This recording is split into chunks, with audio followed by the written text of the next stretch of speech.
네, 안녕하세요. 오토플레이입니다. 저는 지금 현대 아반떼 N을 시승하고 있습니다. 페이스리프트로 돌아온 1.5세대 아반떼 N이 과연 어떤 매력을 보여주는지 지금부터 저와 함께 만나보시겠습니다. 영상 보시기 전에 구독과 좋아요로 응원도 많이 부탁드릴게요. 네, 현대 아반떼 N은 현대자동차의 굉장히 큰 획을 그은 모델이라고 할 수 있겠습니다. N이라는 브랜드를 런칭하고 점차 이렇게 자동차를 한 대씩 내놓으면서 이제는 우리가 그 정점에 있는 차를 선보여도 되겠다 싶을 정도에 등장한 게 바로 이 아반떼 N이라고 할 수 있죠. 벨로스터 N으로 먼저 기본기를 충분히 닦은 다음에 여기에 좀 더 실용적이면서 그리고 더 멋진 디자인과 안정적인 이 차체 비율을 갖는 약간은 데일리카로 좀 더 활용을 할 수 있으면서도 여전히 하드코어한 매력을 같이 갖는 모델을 내놓은 게 바로 이 아반떼 N이라고 할 수 있어요.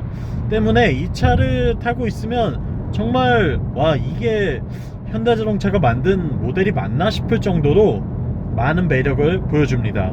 일단 달리기 성능은 말할 것도 없고요. 디자인과 또 편의 장비 여러가지 공간 측면에서도 어느 하나 흠잡을 곳이 없다는 게 바로 이 차의 특징이자 가장 큰 매력 포인트가 되고 있죠. 사실 이 차의 스펙을 나열한다거나 뭐 이런저런 이야기를 하는 게 크게 의미는 없어요. 이미 이 영상을 보고 계시는 분이라면 아반떼 N에 대해서 그리고 페이스리프트된 아반떼 N에 대해서 충분히 많이 찾아보셨을 테니까요.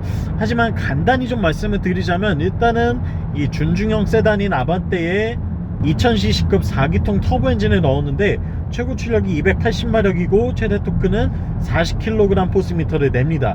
여기에 NGS라고 하는 오버부스트 모드를 활용을 할 때에는 최고 출력이 순간적으로 290마력까지 올라갈 수 있죠. 때문에 일상주행에서 이 차로 가속력을 논한다 라고 할 때 부족할 일은 전혀 없습니다. 제로백이 5초 초반이 나오고 있기 때문에 이 차를 타면서 힘이 부족하다라고 느낄 새는 전혀 없죠. 하지만 요즘은 전기차가 너무나 대중화되어 있고 또 전기차가 대중화된 만큼 가속력에 있어서는 SUV마저도 이 차보다 더 빠른 모델이 있을 정도다 보니까 그런 점에서 따져봤을 때 단순히 나는 제로백 싸움하는 걸 좋아해, 나는 직진 가속 성능이 중요해 라고 하는 분께는 이 차가 어울리지 않을 수 있습니다. 아반떼 N은 엄밀히 따지면 그렇게 직발만 놓고 타기에는 너무나 아까운 차거든요. 이 차를 몰고 여러가지 주행 코스에서 코너를 휘감고 돌아가고 또 탈출을 하고 재가속을 하고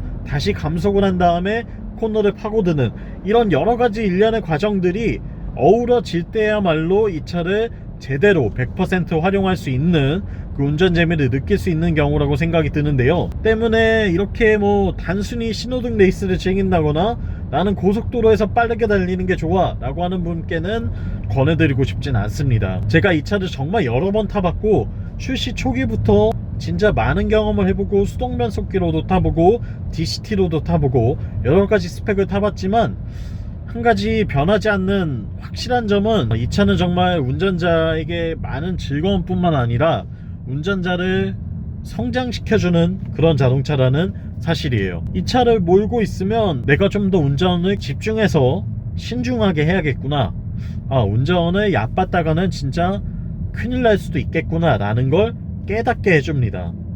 내 운전 실력을 한층 더 키워주는 나에게 과외 선생님 같은 자동차라고 할 수 있는데요. 물론 이 누구나 쉽게 고성능을 접할 수 있게 하기 위해서 현대가 여러가지 배려를 해놨습니다.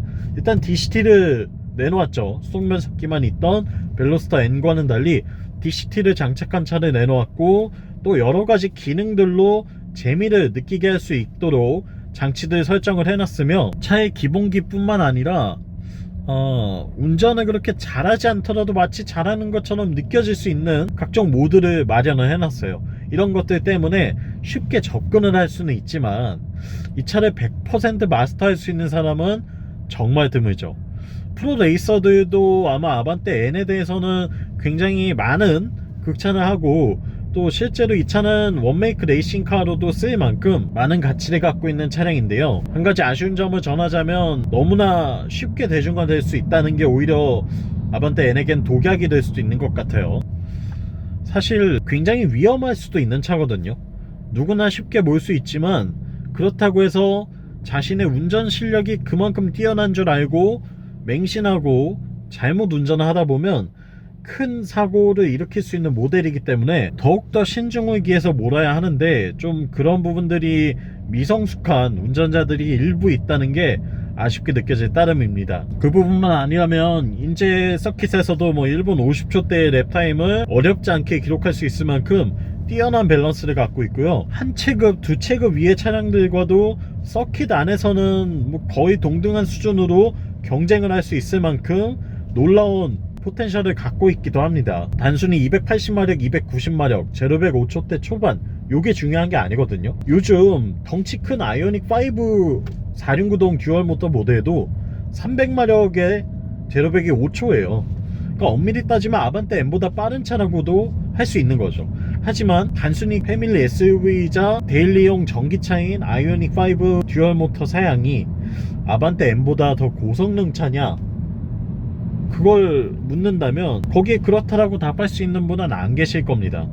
그걸 그렇게 답할 수 있는 분은 차를 잘 모르는 분이겠죠. 아반떼는 굉장히 섬세하게 잘 다뤄줘야 하는 차인 것 같아요. 내가 어떻게 다루냐에 따라서 0.1초, 0.01초의 차이를 낼 수 있는 아주 섬세한 자동차고요. 그리고 누구나 쉽게 접근할 수도 없습니다. 사실 아무리 편해졌다고는 하지만 지금 에코 모드도 달려도 음이 좀 들릴 정도로 마냥 조용한 차는 아니고요. 어쩔 수 없이 일정 수준의 배기음을 갖고 달릴 수밖에 없는 차고요. 그리고 서스펜션의 세팅도 아무리 편하게 한다고 한들 어쩔 수 없이 기본적으로 매우 하드코어한 차입니다. 제가 보통 M모드로 놓고 탈 때는 커스텀 모드에서 서스펜션을 제일 부드럽게 풀어놓고 타는데요. 이 코너를 파고드는 이게 진짜 엄청난 말도 안 되는 움직임을 보여줘요. ELSD가 들어가면서 급하게 막 과격하게 소리를 빠바방 터트리면서 무리하게 코너에 들어가지 않더라도 그냥 가볍게 이렇게 스티어링 휠만 돌려봐도 와, 이게 일반적인 자동차들과는 아예 움직임이 다르구나, 우리가 생각하던 전륜구동과는 전혀 다른 움직임을 보여주는구나 라는 걸 느낄 수 있죠. 앞바퀴의 이 회전 속도를 스스로 좀 제어를 할 수 있는 ELSD가 들어가 있기 때문에 가능한 일이기도 한데요. 사실 이 차는 배기음이 없어도 충분히 재밌게 몰 수 있는 자동차이기도 합니다. 때문에 남에게 피해를 주지 않고도 일상 도심 속에서 단순히 이렇게 코너를 진입하고 또 탈출하고 이런 과정들로 이 차가 어떤 가치를 주는지 느낄 수 있게 되거든요. 제가 이번 시승기에서 이렇게 좀 감성적인 부분에 대해서 이야기를 푸는 이유는 아무나 구입하시진 않았으면 좋겠어요. 하지만 누구라도 도전할 수 있다는 것도 말씀드리고 싶어요. 내가 마음의 준비가 되어 있고 내가 성숙한 자세로 이 차를 다룰 수 있는 자신이 있다면 여러분도 충분히 진짜 제대로 된 주행 감각을 국산차로도 누려볼 수 있다는 걸 말씀드리고 싶습니다. 정리해드릴게요. 승차감 절대 편하지 않습니다. 그리고 배기음도 절대 조용하지 않아요. M모드에 놓지 않아도 에코모드로만 놓고 타도 분명하게 이 차는 스포츠카의 DNA를 갖고 있습니다. 여기에서 M모드를 넣게 될 경우에는 서스펜션이 더 단단해지는 거고요, 배기음이 더 시끄러워지는 거고, 엔진은 더 기민하게 작동하게 되는 겁니다. 그리고 실내 공간은 충분히 넓습니다. 뭐 4인 가족을 패밀리카로 쓴다고 해도 무리가 없을 정도로 공간은 아주 넓고요. 그리고 편의 장비도 다양하게 갖춰져 있습니다. 차간 거리 유지뿐만 아니라 차선 유지 보조 기능도 있고 반자율 주행이 된다는 이야기죠. 서라운드 뷰까지 갖추고 있는 준중형 세단은 찾아보기 쉽지 않죠. 연비는 제가 고속도로에서 정속 주행을 할 때에는 리터당 15km 정도까지 나오는 건 확인할 수가 있었어요. 하지만 이 차를 타고 정속 주행을 하는 게 그렇게 쉽지는 않습니다. 오히려 정속 주행을 할수록 더 불편함이 느껴지거든요. 차라리 빠르게 달리면 이 뭔가 아드레날린이 분비되면서 운전에 더 집중하기 때문에 불편을 느끼지 못하는데, 그냥 재미없이 크루징만 하고 있으면 이 차를 타는 의미도 없어지고요, 허리만 아플 뿐이죠. 때문에 제가 정속 주행도 하고 고속도 달려보고 와인딩도 하고 여러가지 환경 속에서 450km 이상을 주행을 했을 때 기록한 평균 연비는 리터당 11.7km입니다. 연비가 그렇게 나쁜 건 아니에요. 일반유를 넣고도 탈 수 있고 막 밟고 다닌다고 하더라도 연비가 5km, 6km 이렇게까지 떨어지는 일은 잘 없습니다. 웬만하면 한 8, 9 정도는 충분히 나와주는 것 같고요. 진짜 과격하게 서킷에서 몰아붙이지만 않는다면 네, 웬만한 수준의 연비는 기대해 볼 수 있죠. 운전하기 너무 재밌고요. 이 차 가격의 2배가 넘는 수입 고성능 모델들과 경쟁하더라도 달리기 성능에서 절대 부족할 일은 없습니다. 다만 난 단순히 직발 성능이 좋아, 나는 보여지는 게 좋아 라고 하는 분께는 어울리지 않을 수도 있겠다는 거, 그리고 이 차 하나로 모든 걸 해결하고자 하는 분이라면 20대 때는 충분히 가능할 것 같고요.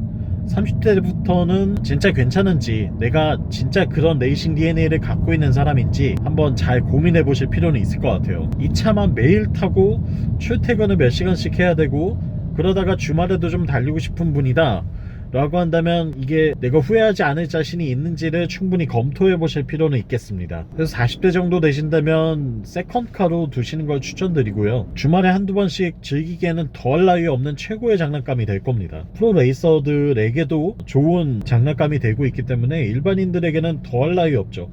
대신 진짜 안전하게 운전하셔야 된다는 거, 네, 그거 꼭 말씀드리고 싶었어요. 아반떼 N은 과격하게 내가 할 수 있는 수준보다 더 높은 수준으로 달리다 보면 분명히 이를 그르칠 수 있다는 거 때문에 조심히 천천히 익혀가면서 운전 실력을 늘려가시길 추천드리고요. 가성비나 이런 걸 논할 필요도 없습니다. 이 차를 이 가격대에서 대신할 수 있는 모델이 아예 없어요. 때문에 가성비를 논하는 것 자체도 의미가 없죠. 적어도 아반떼 N만큼은 현대자동차에게 저도 굉장히 고맙게 생각하는 차예요. 이런 차를 만들어줘서 너무 반갑고요. 앞으로도 이런 차가 한 대쯤은 존재해줬으면 좋겠습니다. 지금까지 오토플레이였고요. 영상 유익하셨다면 구독과 좋아요로 응원도 많이 남겨주시고요. 또 궁금하신 점이 있다면 댓글로 남겨주시면 제가 아는 선에서 최대한 답변 드리도록 하겠습니다. 다음 시간에 또 만나요. 안녕.